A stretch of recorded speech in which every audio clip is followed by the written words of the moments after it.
Roger Williams University is hosting a crisis management seminar on May 3rd at their Providence campus. Crises, whether a natural disaster, cyber attack, or financial instability, can have severe repercussions if not handled properly. This is where crisis management plays a pivotal role. Join Roger Williams MBA students and expert speakers to learn how to prepare for the unexpected. The program is totally free and open to the public. You can register online at rwu.edu/events/crisis-management-symposium. This is the Bartholomew Town Podcast. You've been hearing me talk a lot about the University of Rhode Island's online cannabis certificate program. And with the legalization of recreational cannabis that went into effect last year, well, cannabis can open up doors for your career. Whether you're already in the industry or just wondering what is a pathway to break into the field, the University of Rhode Island has that program to help you become highly competitive in numerous areas of the cannabis industry. Fully accredited by URI's College of Pharmacy, the certificate program is 100% online and it can be completed in just 2 semesters. The next application deadline for the summer 2023 session is April 4th, coming right up. And courses start on May 9th. Learn more at uri.edu/online/cannabis or give them a call at 401-874-5280. Yeah, good morning. My name is Jay O'Grady. I am a senior program officer with the Local Initiatives Support Corporation, otherwise known as LISC, here in Rhode Island. We are a national nonprofit financing intermediary. One of our core competencies is supporting the development of affordable housing. And as our name suggests, it's affordable housing that's being developed by community-based nonprofits.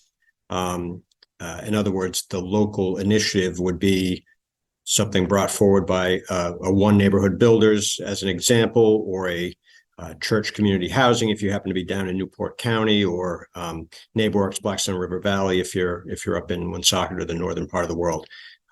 Prior to joining LISC, I worked for 12 and a half years in the affordable housing development field. First as a real estate project manager, and then as a director of asset management at one of the CDCs that that LISC supports. And here we are. We had about a month and a half ago, we had a kind of recurring series, a week-long series here on the show focusing on affordable housing. We spoke with people from all different sectors, aspects of this conversation.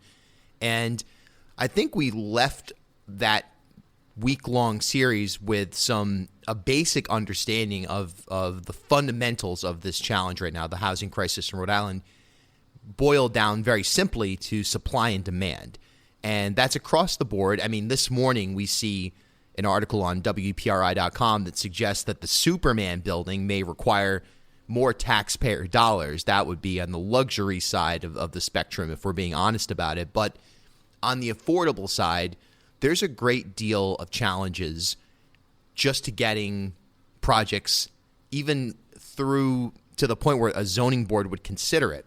So I guess right out of the gate, talk about some of the major challenges that organizations like One Neighborhood Builders or Church Community Housing, from your standpoint, what are the biggest obstacles to developing affordable housing in Rhode Island? Sure. Well, let me just reflect for a moment on the expression you used a moment ago, supply and demand.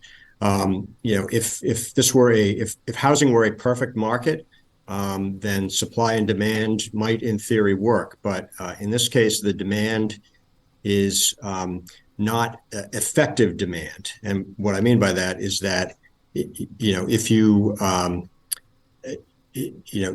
you cannot afford to pay a rent that will support the development of a unit or the preservation of a unit, then that demand is ineffective absent some sort of government support, a subsidy of one ilk or another, either on the front end, i.e. in the development phase of a project, or on the back end, i.e. on the operations end of the project.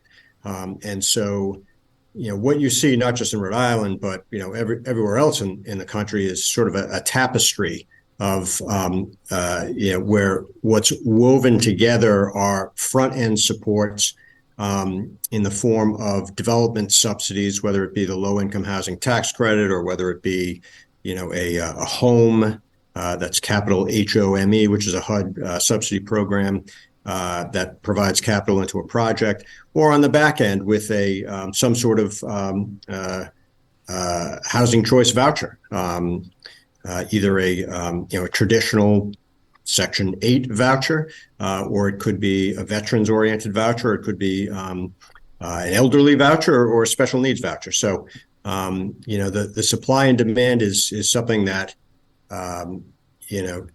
certain people that are perhaps ideologically conservative would tell you should be the case, and maybe it should be the case, but it certainly isn't the case.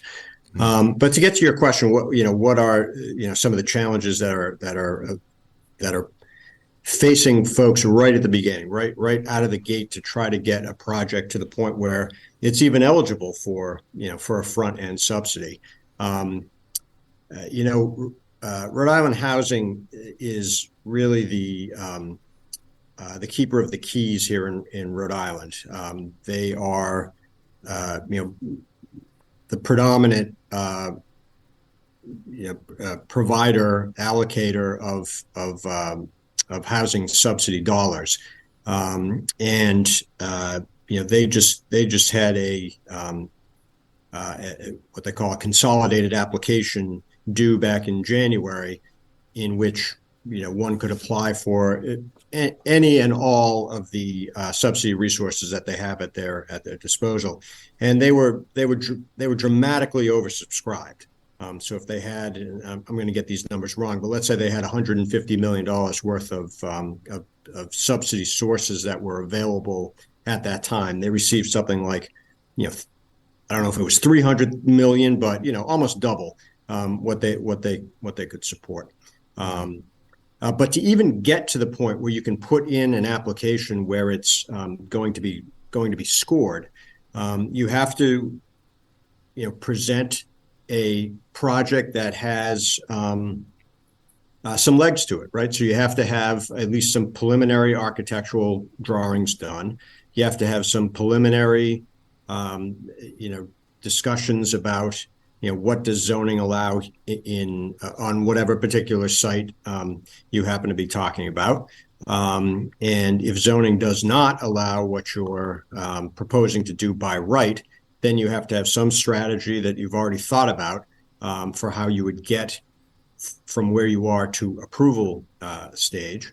And you have to have site control, right? So you can't just identify a parcel that to be vacant and say, hey, I'm going to build a 40 unit mixed use project here, with 50 affordable units on the upper floors and some community space on the first floor. If you don't need to own it, but you need to have a path to ownership, whether that be a purchase and sale agreement, purchase option, whatever the case may be.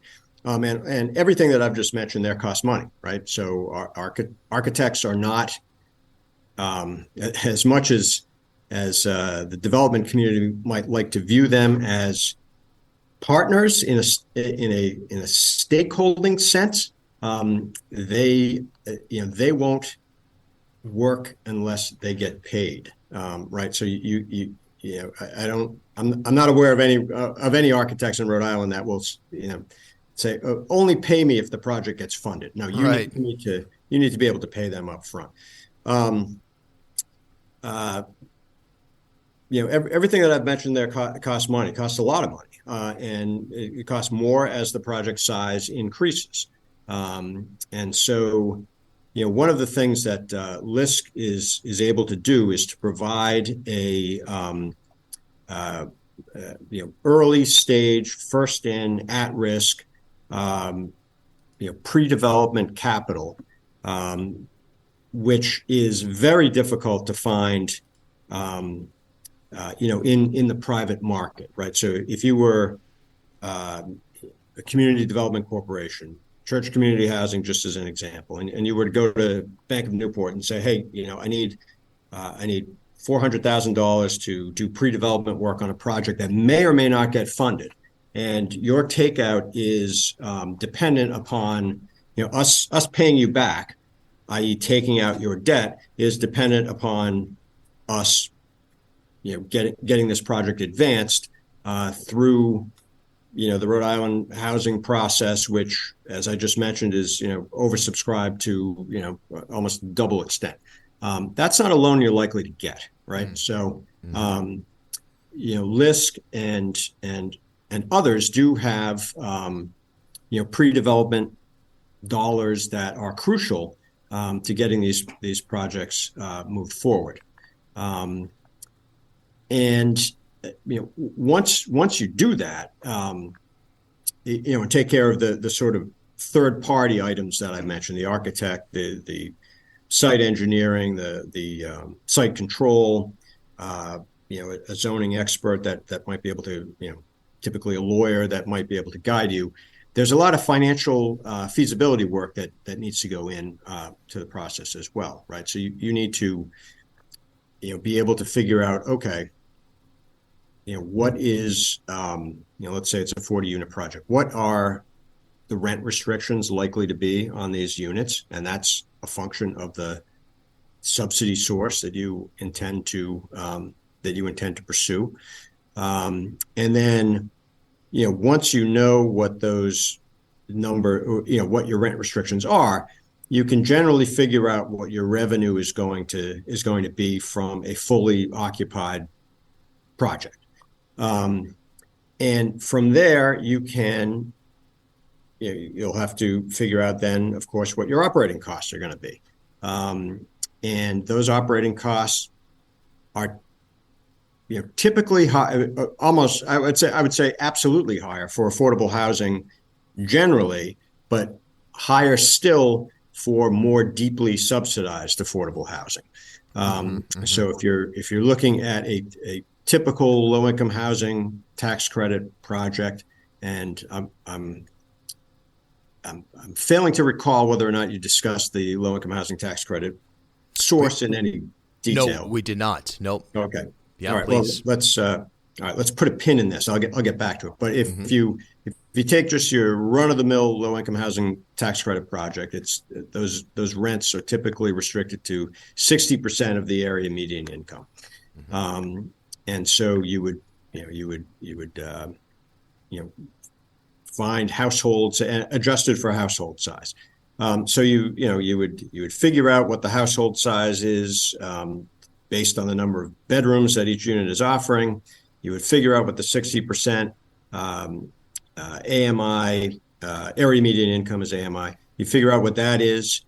You then take 30% of that and assume that that's your rent. But then you have to deduct from that a utility allowance unless you are providing the utilities to the tenants themselves. And anyways, at the end of the day, and then you adjust for some vacancy loss, right? Because there's going to be some unit turnover. And even in this day and age, there's going to be some vacancy for some period of time. There's also going to be collection loss where, the unit might be occupied, but folks, for whatever reason, might not be in a position to pay. And so you come up with your net operating income. At the end of that day, when you do the rents minus the expenses, adjust for vacancy, et cetera, you get what's called a net operating income. And from there, you can figure out what kind of debt the project can support in the form of a permanent 30-year mortgage. And that will be, guarantee you, far less than what you need to build a project. And so then it's a matter of, but you have to do all that work up front, right? Because you need to then submit at least for the last 2 funding cycles, a consolidated application to Rhode Island Housing. If you happen to be in one of the state's entitlement communities, and these are larger cities that have a direct allocation of housing subsidy dollars from HUD, And that's only, that's Providence, it's Pawtucket, it's Woonsocket, it's Newport, might be Warwick as well, but it's like that's it. You'll have an application that you'll need to submit to them as well, because you want to be shaking as many trees as you can. And all that is staff time, and it's staff time from folks that know what they're doing. And that's one of the challenges with community-based and community-led affordable housing development, is that everything that I've just described to you is something that a for-profit developer that might be dabbling in affordable housing or have that as one of their lines of business, the project managers that are working on an affordable housing project for one of these larger for-profit developers is also going to be working on a for-profit development, no doubt. And so those folks generally can pay a lot more. And particularly when with the trends that we've seen in the real estate market over the last, X number of years, 5, maybe, probably more like 7, they have been paying more. And so there is, there's you have to find mission-oriented folks that are competent, and are, and these folks are cognizant that they're getting paid less than they'd be able to get paid elsewhere. Yeah. And the again, bottom line is it's expensive just to even consider developing affordable housing. It's expensive to consider any sort of real estate, but with affordable housing, the key is that you can't just raise the rents and get greater profit on the back end. Right. So yes. One of the other things that I should mention is that operating costs are significantly higher for deed restricted affordable housing than they would be for market rate housing. Let's just say, because with anytime you take a advantage of one of these subsidy programs to fill that development gap, there are compliance obligations that come along with that. And typically they involve, and again, I'll reference the low-income housing tax credit program, because that's the largest by far subsidy source for affordable housing. They require an annual income certification for each resident of every unit, and not just the named resident on the lease, but anybody in their household that might happen to to live there, and you investigate whether or not folks are living there who aren't on the lease, and not just salary, but whatever other assets or off the book income might be coming in. So anyways, that's each and every year, every resident of a low-income housing tax credit supported project goes through a certification process, and the typically conducted by the property manager, and that property manager has to know what they're doing, because the penalties for screwing that up are draconian, right? So now's a good segue to talk about low-income housing tax credit program, if you don't mind. So please, yeah.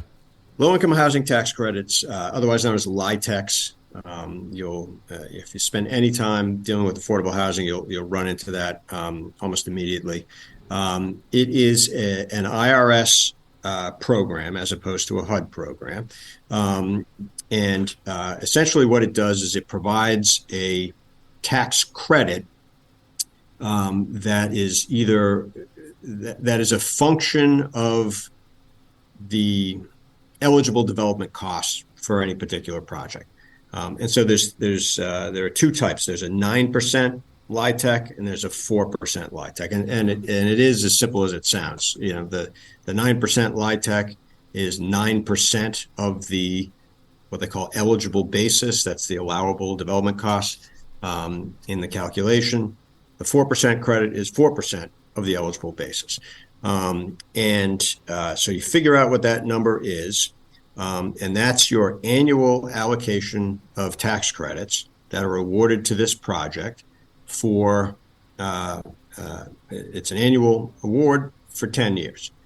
And so what, again, it's a tax credit, right? And so nonprofit developers don't have tax liability, so that credit is useless to them. So what they do is they will sell it on a secondary market. They'll essentially find a syndicator, which is someone that is a matchmaker essentially between back end investors that have large tax liabilities, whether it's been banks in the past, it's been fossil fuel companies in the past, it's been whatever. The mix changes, but the developer who's receiving the tax credit award is largely blind to it. They just they sign up with a syndication entity that handles that pooling of the investors. But my point is that if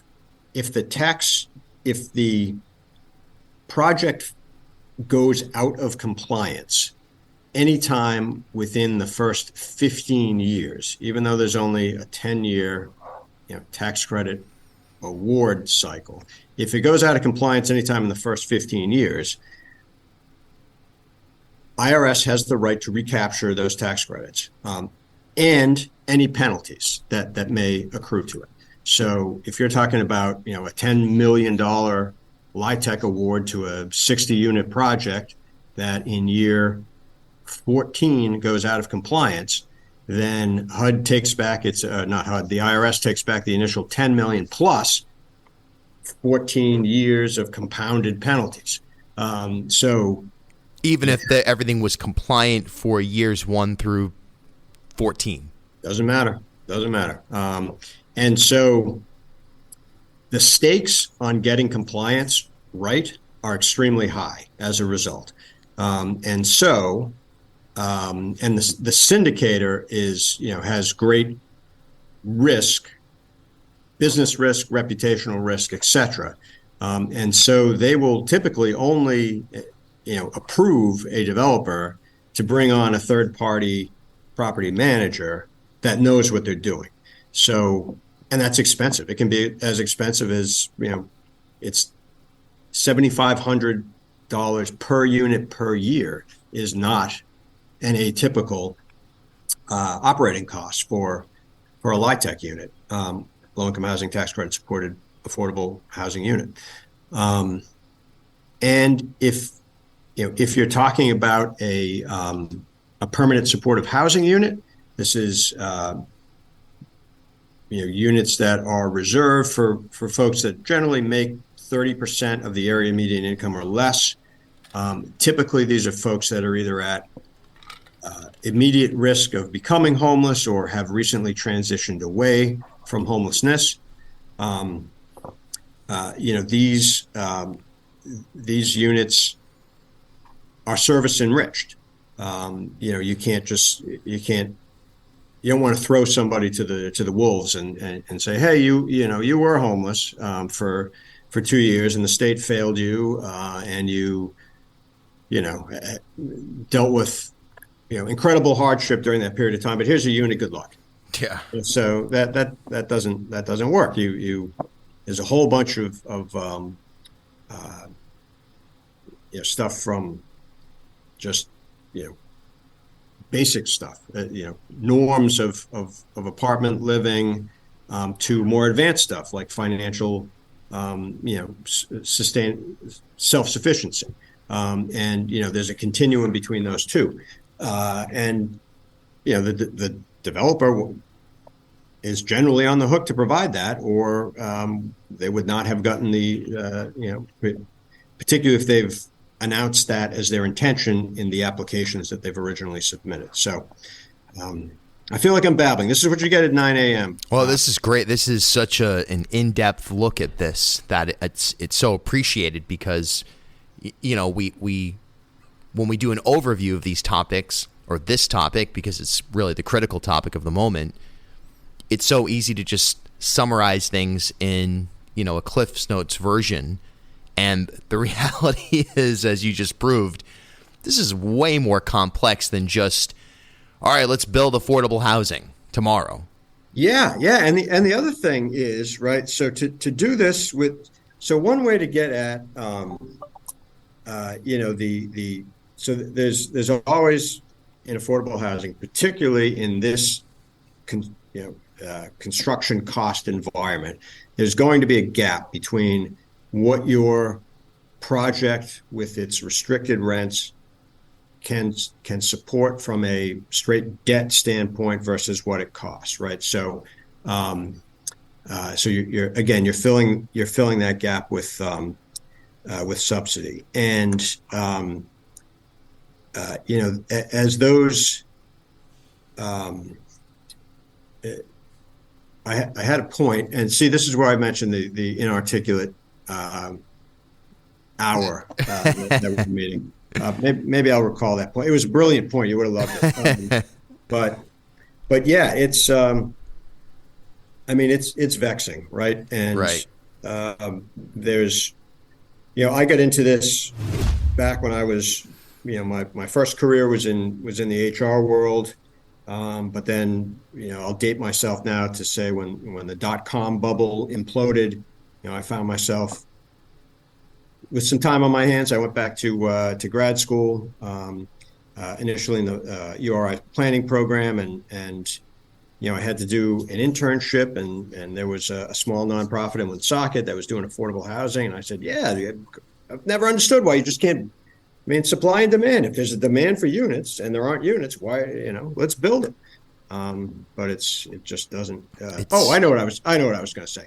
On top, so in order to even make a dent at that gap between the debt that your project can support and the actual costs, you need to build at scale, right? So you need to build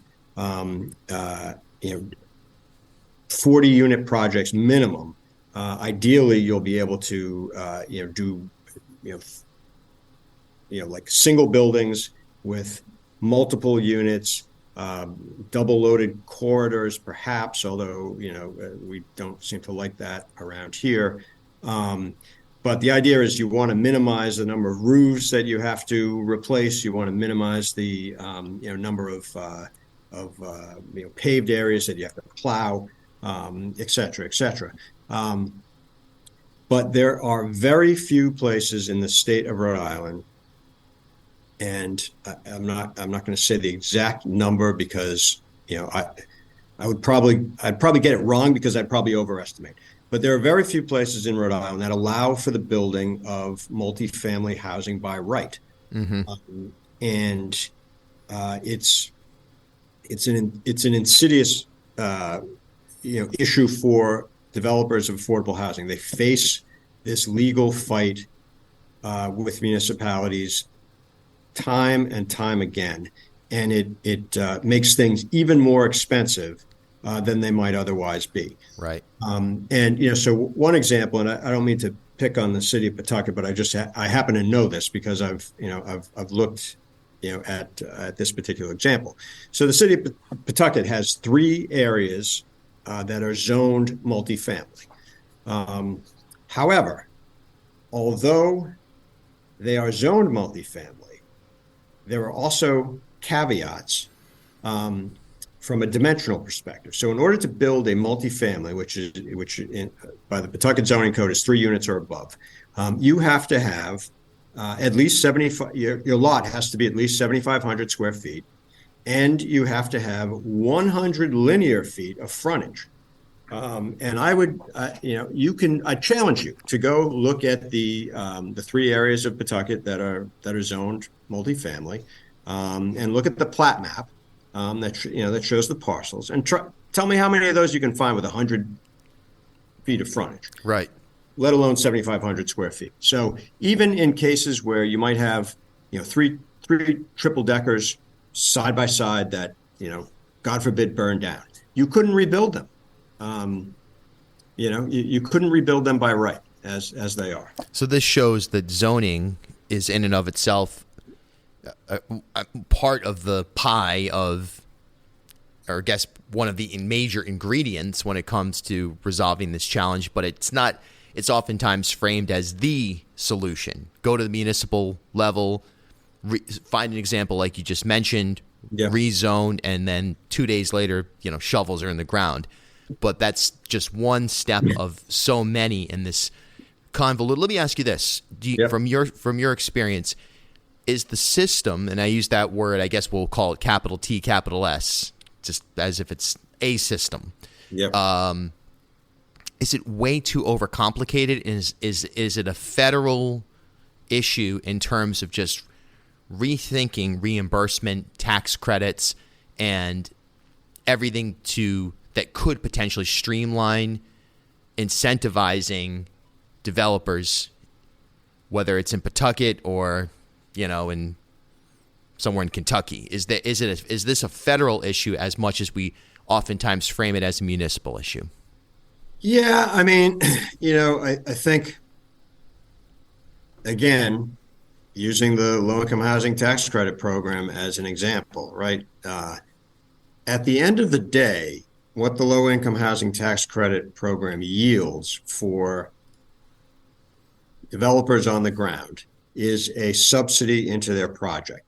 But in order to get there, they first have to get awarded a set of tax credits that they can't use.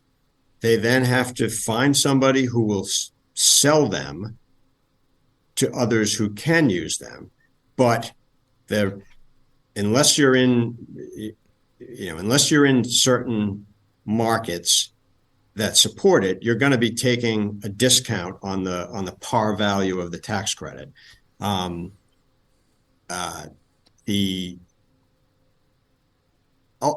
This is maybe nuanced, but the investors also get to get to take the depreciation from your project. So in San Francisco and like Manhattan, you'll find pricing for low-income housing tax credits that are above $1, but that's very, very rare. In Rhode Island, it's more like 91 to 93 cents, per dollar. Plus, you have to pay a lawyer to structure that transaction.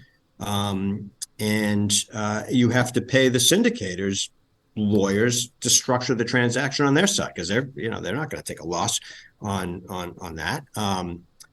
And why not just make it a straight subsidy? Why not just make it a subsidy program? Keep it simple. And the other thing, so there was a report that came out last year. I don't know if it was written by Senator Bell, but I think he may have had someone working on the research and then published it from his desk, but indicated that that this state was not taking full advantage of the 4% LIHTC program. And the problem with the 4% LIHTC program, is that it yields so much less. But it also requires you to use tax-exempt bonds as your construction source in order to even get those credits. So in this state, we don't run up against the bond cap, or at least we haven't yet. Other states that have more private activity bonding stuff going on, they couldn't take advantage of it, even though in theory it's unlimited. They couldn't take advantage of it because it's tied to this private activity bond thing. So again, why not just make it a subsidy? Well, this was amazing. I'm so glad we were able to do this. I would love to have you back on, especially with some of the panels that we do, because I think there's a knowledge gap, and I think that's okay to a certain extent, except for when you have decision makers. And I'm not naming anybody. I just think that there's either a knowledge gap or an inability to articulate the specific challenges, of which you just sort of laid out a good chunk of that framework, because it's and when it's complex. So when I was in the General Assembly, there was each year there was an attempt made to increase the municipal taxation scheme. So although the state does punt all of its virtually all the zoning decisions to the municipalities, just as it relates to affordable housing development, the taxation of affordable housing at the municipal level is actually a function of statute. And It is, straight up 8% of the prior year's, rent roll. Yep. And so there was, repeated attempts to raise that, in some cases by from 8% to 15% in one year. And in fact, in 2013, that bill passed, although Governor Chafee at the time vetoed it. And so what folks didn't understand was that there is they were saying, well, you should just, whatever the fair market value is what you should pay. Well, the fair market value needs to be adjusted for the fact that there are rent restrictions. And since our tax assessors and valuation companies that are out there looking at this stuff are kind of blind to that, it's not fair to do it that way. And so, what is in place, is reflective of the actual value of the properties given the restrictions that they're subject to. And that's that's a long conversation to have. And it's certainly not one that's had on the floor of either the House or the Senate. Yeah. And I'm not saying that, at least in my day, I know that both chambers are taking this issue much more seriously now, because it's clearly become. I mean, it was always a simmering thing. Now it's a crisis. So yeah, it's a full blown crisis, and it's one that certainly, like I try to articulate, even if you own a home and you don't understand, like, why is this such a big deal, and somebody in your life is impacted by this. There's almost no question about it, no matter what your personal position in life is right now. And I think that we have to ask, what kind of community do we want to live in? What kind of world do we want to have? I mean, these are obviously more philosophical questions, and they have almost nothing to do, at least in an immediate sense, with financing or anything like that. It's those are more soulful questions. Yeah. But they can inform how we want to go forward, and then in league with all of the things that you just discussed for the last 40 minutes, we might actually be able to put some kind of solution together. Yeah, my run-on discussion. Yeah. I mean, you're right. This is no less of a fundamental right than right to food. But I think there's always been a belief that the market will solve the problem. But this is if there's ever a case of market failure, we're looking at it right now with regard to this issue. Couldn't agree more. Jay O'Grady, LISC, thanks so much for your time, and look forward to doing some more. All right. Thanks, Bill. Appreciate it. CCA Health Rhode Island, Commonwealth Care Alliance, or CCA, is a multi-state integrated care system influencing innovative models of complex care nationwide. CCA Health's Uncommon Care model focuses on sustainable and evidence-based healthcare breakthroughs that improve the health and well-being of people with significant needs, and is consistently recognized as one of the best models in the country at identifying and serving traditionally hard-to-reach individuals. CCA is excited to bring Uncommon Care to Rhode Islanders with a range of Medicare Advantage plans. Learn more by visiting commonwealthcarealliance.org/Rhode Island. At HealthSource RI for Employers, we provide access to health insurance to more than 1,100 local businesses and nonprofits, and 96% of them renew through us every year. Maybe it's our choice of 19 different health plans, our 10 years of customizing solutions, or our one local team of dedicated experts helping employers find quality health insurance. See how our numbers stack up for you. Learn more at healthsourceri.com/employers.